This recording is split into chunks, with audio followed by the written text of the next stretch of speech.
She was a warrior, though not the kind who brandishes steel or dons armour. Her battles were fought in the hidden trenches of childhood, in the shadowed corners of her home where the adversary was not an external force but the person meant to love her the most, her mother. I saw it the moment I connected to her energy. Her left shoulder bore a wound, jagged and open, oozing with rot, maggots crawling through the decaying tissue, a loose bandage barely hanging on. This was not a wound of the flesh, but of the soul, festering from neglect and unresolved pain. As I gazed into it, I understood. This wasn't just pain, it was the embodiment of a lifetime of rejection, a heartbreak that sat so close to her heart. It was almost poetic. The left side, the feminine side, where we house our maternal energy. Her mother had been the architect of this wound, the relentless source of her suffering. The woman before me, brave in her vulnerability, had finally severed contact with the woman who gave her life but never offered love.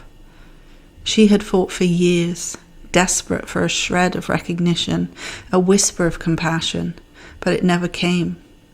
Her mother remained silent, unmoved by her daughter's achievements, as if her very existence was invisible.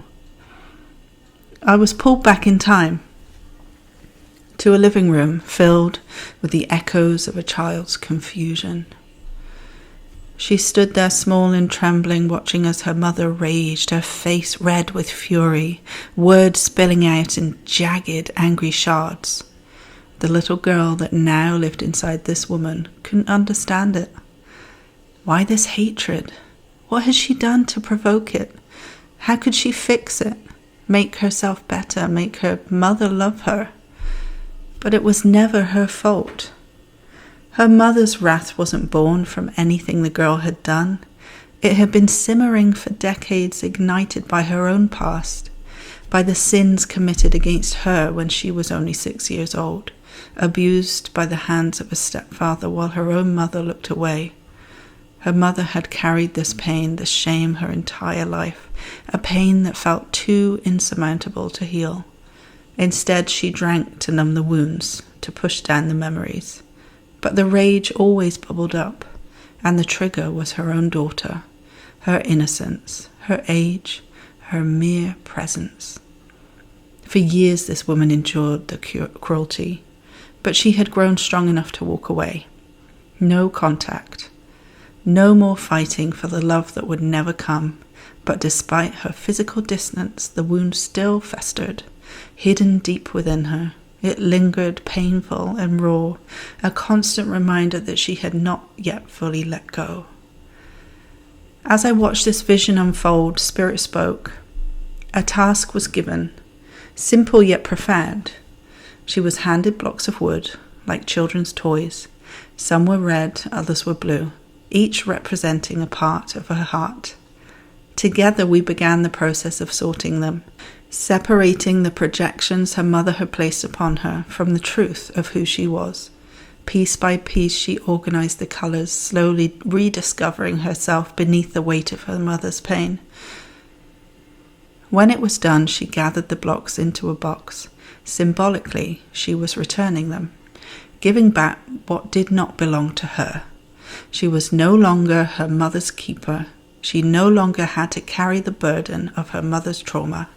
But the most powerful part of this healing was the removal of the cord, the energetic thread that had tied her to her mother all these years, siphoning her energy, dragging her back into the toxicity.